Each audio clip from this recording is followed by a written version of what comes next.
Hey there, Mr. Reddit here. Welcome back to another episode of r/Entitled Parent Stories.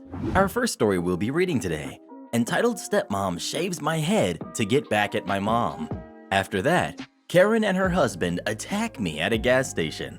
And after that, eat my food, I'll feed you cat food. Now for every thumbs up this video gets, one Karen has to eat cat food. You can't make me. So please smash that like button. And if you're new, subscribe and turn on notifications for new stories from Reddit every single day. Entitled Stepmom Shaves My Head to Get Back at My Mom. My parents split up when I was 2, and both immediately paired up with the nightmares whom I would then be stuck with for the next 16 years. Both of my parents' new partners were horrible in different ways, but this story focuses on my real-life wicked stepmother. We'll call her Vanessa. Something you should all know about my father is that he was not an involved parent. Before me, he had 2 other kids with different women that he never saw, so it made sense when my parents broke up that I went to live with my mom. She made a lot of bad choices, but we actually had a relationship, and I felt like she loved me. My dad and I, however, did not have a close relationship at all. When he started dating Vanessa, we met and she seemed normal enough, but after they got married, things started to change. Vanessa hated my mother. Maybe because she was younger, maybe because she was more attractive, maybe because she was my dad's ex, or maybe it was just because Vanessa was a truly hateful person. But the reason doesn't matter. What does matter is that after marrying my dad, Vanessa had it out for my mom. What's one of the worst things you can do to a mother? Take her kid and turn that kid against them. And that is exactly what Vanessa tried to do. She convinced my dad to take my mom to court and to rip me away from my family. The courts eventually decided to give primary custody of me to my father because my mother had 2 other kids, one with a disability, and my dad and Vanessa made more money. Vanessa did try for a long time to turn me against my mother, but I was utterly devoted. My mom and her other 2 and then 3 kids were the only family I had ever known, and I loved them with everything I was. No amount of trash talking my other family or trying to win me over were successful. So when Vanessa realized she couldn't hurt my mother that way, she tried another tactic. She was going to treat me as badly as she legally could and rub it in my mom's face. That is where this story actually starts. My mom was very gothy, and I idolized her, so naturally I wore as much black as I was allowed to, and was very excited to grow up and have dyed gothy hair and tattoos and tons of piercings. When I was 10 years old, my mom bought me my very first bottle of semi-permanent black hair dye. I was so excited, but I told her, "Mom, I don't think Vanessa will let me dye my hair. She wants me to look normal for church. She won't even let me wear black clothes on Sunday." My mom's response was something along the lines of, "Vanessa can shove it. If this is what you want, this is what we're going to do. Don't ever let people like her tell you who you are allowed to be or what you're allowed to look like. You are your own person." And I felt that in my heart. Vanessa hated everything about what made me the person I was anyway. How much worse could black hair possibly make it? Never ask how much worse a situation can get, guys, because the universe will be there winding up the most wicked curveball you've ever seen to show you just how much worse it can get. And that's exactly what happened. I returned to my father's home with sleek, shiny blue-black hair, soft and thick and all the way down past my waist, and Vanessa ordered my dad to take me to the barber and have it all shaved off. My father took me and held me down while I kicked and screamed and cried, "No, please don't cut my hair," while the barber gave me a buzz cut. I was traumatized. My mother was traumatized, and Vanessa hated dragging an already masculine girl to church with no hair, but over time I adjusted and decided to use it against Vanessa. I never grew my hair out to a normal girl's length again and bleached and dyed it every color under the sun, because what's the worst she could do to me? Shave it off? Edit. I'm 26 now. I've been out of the house since I turned 18, and a lot of people are asking why the barber agreed to do this. He was a close family friend of Vanessa's, and she paid him very well. My dad ended up telling me years later that the barber looked really uncomfortable and didn't seem like he wanted to, though that obviously didn't stop him. Well, I'm sure glad she doesn't have to deal with her stepmom anymore. Have any of you guys ever dyed your hair? If so, what color? Please let me know. Oh, kids these days, nothing you do makes any sense. Karen and her husband attacked me at a gas station. A little bit of backstory. I suffer from PTSD from childhood traumas and awful anxiety, and on some days it's difficult for me to even go outside. I hate confrontation. I'm about to get my license and my birthday is coming soon. For the cast, we have me, we have my dad, Karen, her husband, and their 2 kids. On to the story. Me and my dad were going on a short trip to Beaver Falls, and he's been making me drive him everywhere for practice. We were running low on gas, so we decided to stop by a gas station that I won't name, and this is where my day went from good to a nightmare. Me and my father had gone inside to pay for gas and grab some drinks. While I was getting some chips, a kind older lady asked if I could help her grab something. I'm about 5'2", but this lady was even shorter than I was, and being the kind person I was raised to be, grabbed the drinks that the older lady wanted and went to pay for the snacks. At this time, my dad paid for the gas, and before heading to the bathroom, had asked me to pump the gas as well. On my way out to my dad's truck, a woman had grabbed my shoulder, scaring me. I spun around and said, "Please, do not touch me." As soon as I had seen her face, I knew I had run into a wild Karen. Karen instantly sneered at me, saying, "I need your assistance, now." Confused, I had responded with, "Excuse me?" But I said it in German. I hadn't even noticed I had said it in another language until the lady looked up in shock and screamed, "What did you just say to me?" I had tried to apologize because my mind had not yet wrapped around what was happening, but she had cut me off. Cue the famous Ree. "I should have you fired, you lazy jerk. Refusing to help me and cursing at me in a different language. My kids want to leave for food, and you won't help us get gas." I sat there stuttering because I struggle with being yelled at and was in a mixture of shock and confusion, unable to answer her. She let out a high-pitched screech and walked away from me like a spoiled teenager not getting to go to their friend's house. I walked away as well. I thought that would be the end of it, but I was wrong. I had just started pumping the gas and stepped away, looking at my phone, still wondering what had just happened when a very large man had just started walking towards me, immediately yelling at me, but I didn't know if he was talking to me, so I just sat there awkwardly glancing up at him from my phone, not listening to what Karen's husband was going on about. He got right up into my face, and my only response I could muster was, Can I help you?"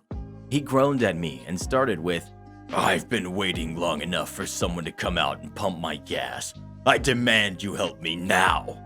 I started to try to explain, but was incredibly confused, wondering why he would think I worked there. "Sir, I don't work here. I'm just pumping my gas." He looked me up and down and started screaming at me. "You lying jerk. My wife saw you inside helping an old lady, and you refused to help her. She deserves that respect more than that lady inside." Second entitled Ree. I had almost started to cry, but my attitude slipped through and I yelled back at the man. I don't know what came over me, but I remember screaming, "Listen, jerk, I do not work here. Even if I did, I would not have to pump your gas, especially since you're acting like a jerk." I live in Washington. People pump their own gas. I think it's different elsewhere. Karen's husband started getting even louder, shouting even closer to my face, saying, "Someone should teach you some respect, you little grunt. Where is your dang manager so I can have you immediately removed from your job? What if I get sick from this gas pump and give it to my kids?" This had gotten the attention of some others. I glared into his soul. I said, "I have already told you. I do not work here, and you will not get sick. Just sanitize your dang hands and leave me alone. You're screaming at a kid, causing a scene and embarrassing yourself. I'm pumping my gas. You can pump yours, jerk." He looked shocked for a split second that some kid had spoken back to him, but this man, maybe 6'4" and 200 pounds, like I said, to me that's a giant, had shoved me into the gas pump. One of the 2 kids had come out of the car they were in and had set me up, and the other started screaming at her dad. I don't know what they were saying. I was having a panic attack and couldn't move. My dad had finally come out and punched the guy, seeing what was happening, and had broken his nose. Shortly after that, the cops had shown up. I think someone at a different pump had called, and at this point, I was in too much shock to know what to do or say. Everything was a blur. but I just wanted to go home. My dad and the kids gave their statements defending me, and the Karen and her jerk were both cuffed. Man, it sounded like Karen really wanted her gas. Never mess with a Karen at a gas station. Yeah, that's like your prime territory for harassing people, isn't it? You got that right. Eat my food? I'll feed you cat food. This happened a few years ago when my brother was living at my place for a short period of time. We're both adults and should know the rule of don't steal others' food. Well, I know this rule. My brother, however, does not. He's never had a solid meal routine. Instead of eating 3 meals a day, he eats periodically throughout the day. When he moved in, I told him firmly that he was not to eat any of my food and only eat his own, which he agreed to. The first few days were fine, but after a week, I started to notice certain things disappearing, and I had to do more shopping than usual. I asked him if he had been taking my food, but he was adamant that he wasn't. I knew better than this. Since a very early age, I've been able to tell if my brother is lying, which in this case he was. But I've never pulled him up on this, so he doesn't know I can pick a lie. Bring on the petty revenge. In my next shop, I purchased cooking chocolate, wasabi, canned tuna, and canned tuna cat food. The next day after he left for work, I began. I soaked the cans in the sink for 10 minutes to get the labels off and replaced the labels, making sure to scratch off the pet food sign on them. I placed them back in the cupboard. I have a cat, so the cat food wasn't out of place. After putting a layer of melted chocolate onto the cake molds and letting them set, I coated the insides with a very generous coat of wasabi and then sealed them with more chocolate.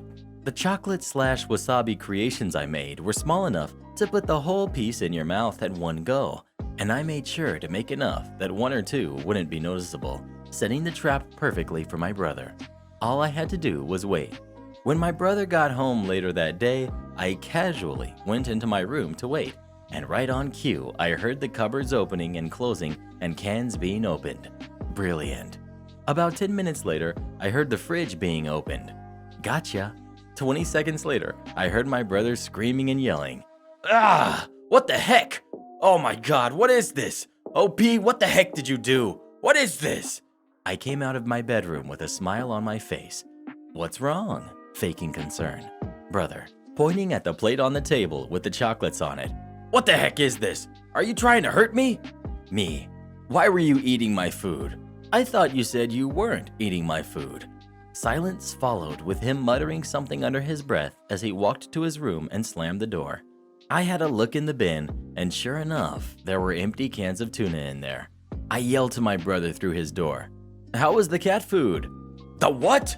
The cans of tuna in the cupboard are cat food. I hope you liked it.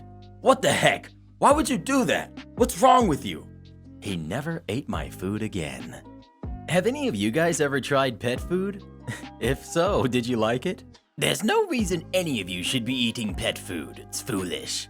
Well, I take it you've never tried those bacon strips for the dogs. No, and I don't plan on it either.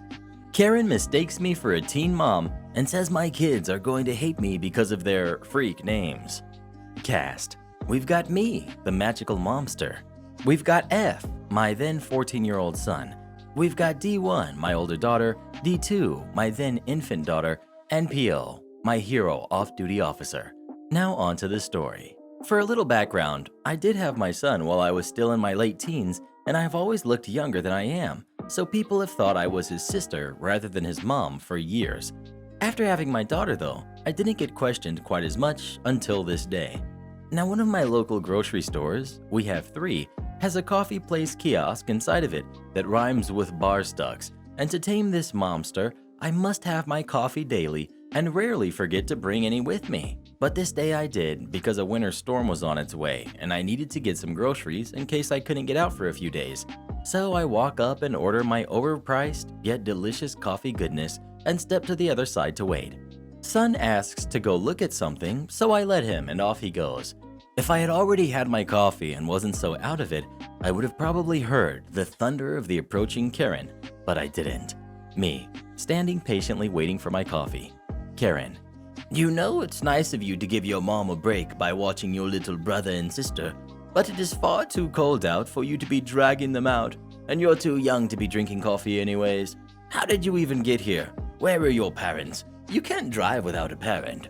Me looks around, confused to see who she's talking to, and realize there are no other people around, and she's speaking to me.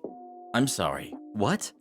Stupid, irresponsible teenagers. You heard me. It is too cold to have these babies out, so you can look cool in front of your friends with coffee. You're too young to be drinking it. Bends down to my older daughter. What's your name, sweetie? And where is your mummy? Daughter. My name is, insert beautiful, unusual name here. And my mommy is right there. Points to me. Karen. No, sweets, that's your sister. Where is your mummy? Me. Ma'am, I am her mom. Both of these are my daughters. Karen. Insert Mr. Reddit Re here. It's disgusting. A child of your age bringing innocent kids into the world with no idea on how to take care of them. What is your name? I'm going to make sure these kids get a proper home. She then reaches for my infant daughter, who is the happiest baby and has been smiling in her pink car seat wearing her pink snowsuit with a pink bow in her head. Come here, handsome little guy. Let's get you away from me, pushing her hands away from my baby. What are you doing?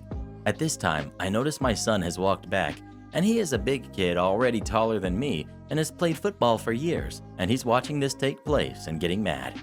Karen. You are clearly too young and incapable of caring for this baby boy and girl, and you are too young to be their mother, and I will take them to the authorities. My son walks over and taps this lady on the shoulder. Ma'am, why are you harassing my mom and my sisters? Beat it, kid. This doesn't concern you. Me. Actually, it does concern him, as I am his mother too, and you are threatening to steal his sisters. That baby is a boy. Me. My baby is a girl, and her name is, insert beautiful, unusual girl's name here. Now please leave us alone. Karen lunges for my daughter's car seat, causing it to start falling, all the while screaming. Son and I both dive to catch the car seat in time. Me unbuckles her from the seat to make sure she's okay and calm, as this has made her cry. What is wrong with you? Are you crazy? Karen tries to take my daughter from my arms now. These can't be your kids. You aren't old enough. You've stolen them and gotten your boyfriend, gestures to my son, to help you lie. These kids are coming with me, and you both are going. Police officer appears out of nowhere. Hello, OP. How are you today? Kneels down to daughter 1. Hello, princess. You're getting so big. To my son. How's football going, big man? You helping your mom with the others? Karen, turning crimson, looks at the officer. Do you know these kids? Officer. Yes, I have for years. Karen. Good. Then you can tell me where their real mother is. Officer is confused. OP is their real mother. Karen screeches. What is wrong with you people? She's obviously a kid herself. She can't even drive without a parent. Me. Ma'am, I'm 33 years old. This is my 14-year-old son, my 5-year-old daughter, and my infant daughter. I have the stretch marks for each one of them. Now, please leave us alone. Now, unbeknownst to me, officer has been watching and saw Karen cause daughter's car seat to fall and has already called on duty police. Karen. You are not older than 16. Jumps and grabs daughter 2 while I'm hanging on for dear life trying to get away. Officer. That's enough. Lunges forward and places Karen on the ground. Karen screaming at the top of her lungs. Help! They've stolen my babies! Help! Finally, the officers that he had called showed up and Karen gets up. Oh, thank God, police. This girl is trying to steal these babies and this man tried to hurt me. Me to the officers. Hey guys, long time no see. Karen. Face turns to fear, then pure crazy. It's all a conspiracy. She can't be the mom. Plus, these kids will hate you for giving them freak names. They are better off with someone normal. She then lunges and grabs for the baby once again. This time she's tackled and cuffed and taken away as she's leaving. I'm in shock, but my son shouts after her. Enjoy jail, Karen. And by the way, we love our different names. If you're normal, I'd much rather stay weird. Proud mom moment right there. Anyways, she sat in jail for quite some time before bonding out and disappearing. There's still a warrant out for her arrest, and if caught, I will have to testify in court. But honestly, I hope I never see her again. That's gotta be one of the craziest Karens I've ever heard of. Oh, her heart was in the right place. She was just trying to get those kids to their rightful parents. I don't work here, I live here. More than 10 years ago, my partner and I ran our design business out of an old warehouse converted to live workspaces. We leased one space to live and another for our business, with a third partner and 2 employees. The landlord who converted the space, wanting to give back to the area, created a large dance performing and practice space. A small dance company picked up the lease and rented out the space when they weren't using it. This created more than a few problems between the dancers and the live-work tenants. Dance Karens and Kevins and musicians would pay their $15 for an hour or two, believing they had the right to be as loud or obnoxious as they wished, ignoring the fact that the live-work tenants paid between $1,500 to $2,500 a month for a nice place to live and or work. Dancers would change in the hallways and change into their dance clothes before going in the studio space.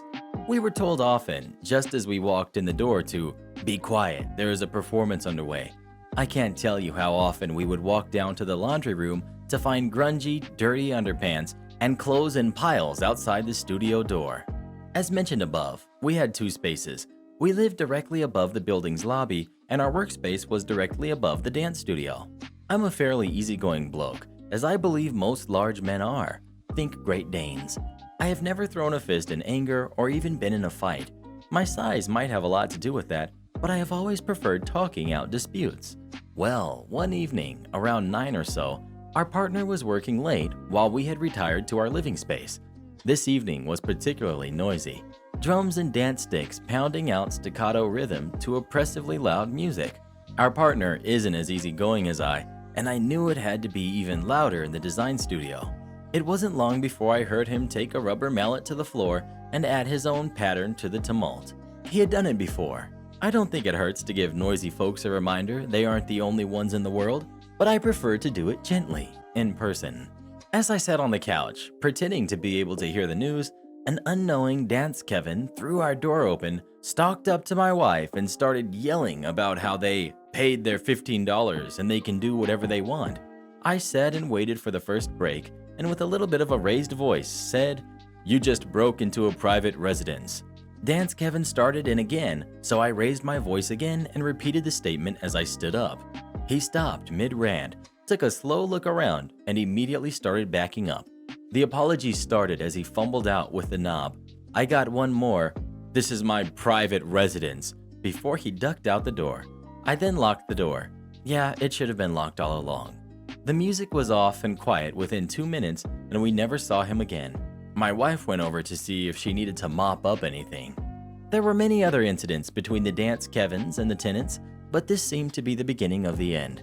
Within a year, the dance space was converted to more live workspace. It provided higher rent for the landlord and got rid of a lot of the problems. What do you mean I can't look at the food? So this happened like a month ago, and I'm still a bit shocked at how entitled some people can be. This all happened in the span of like 5 minutes. My dad and I went to grab some food one night at Panda Express. With everything going on right now, where I live, Panda does not allow people to go up to the food window things anymore, and you have to order at the entrance. At the entrance, they have a menu with the food they have, so you at least have an idea of what you want. To avoid people from going up to the windows, they use chairs to block the path. So my dad and I were waiting for our food when a guy came in, looked to be in his 50s or 60s, and he was in an electric wheelchair, and just drove in the direction of the windows with no sign of stopping. He rammed into a few chairs before the employees came out asking him to stop. The guy stops and just stares at her and says the most disgusted and annoyed, "What?" I've ever heard. Their conversation went a little like, employee, "Sir, I'm sorry, but we can't have people go up to the windows right now due to what's going on." Guy, "What do you mean I can't go up there? I want to look at what you have." Employee, "I understand, sir, and I apologize for the inconvenience, but it's a health safety precaution we're taking to minimize the risk of people getting sick." "I don't care. You need to let me see what food you have. Let me pass, or I will have you fired." Classic entitled person line. Employee, "I can't do that, sir, but I could let you speak to the manager if you really want to." "Forget your manager. I want to see what food you have." "We have menus right here if you'd like to see one to get an idea of what you'd like to have." "No, I want to see the food with my own eyes. Let me pass. You're violating my rights." After more back and forth, he finally agreed to look at the menu and ordered.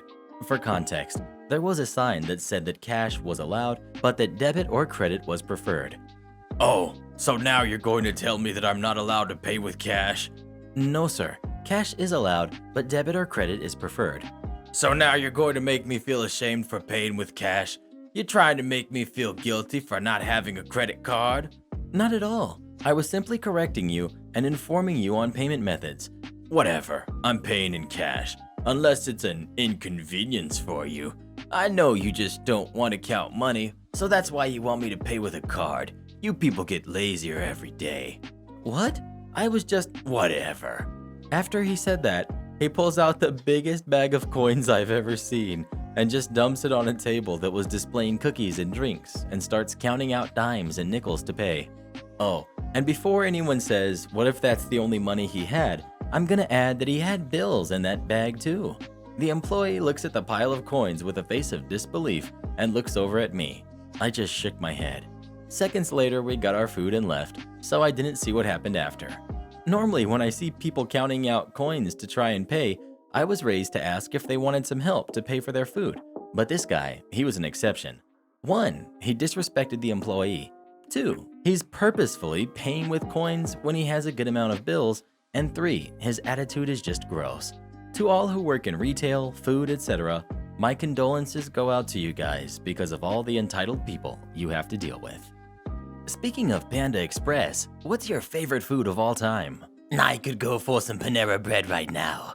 How we finally changed our home phone number. So this was going on for a couple of years in the late 90s, early 2000s when yellow pages and landlines were still a thing. There's a community pool near the apartment building where me and my family used to live at the time. Since landline numbers were very similar for people and businesses in the same location, ours was similar to the community pools. The only difference being our home number ends in 393 and theirs is 939.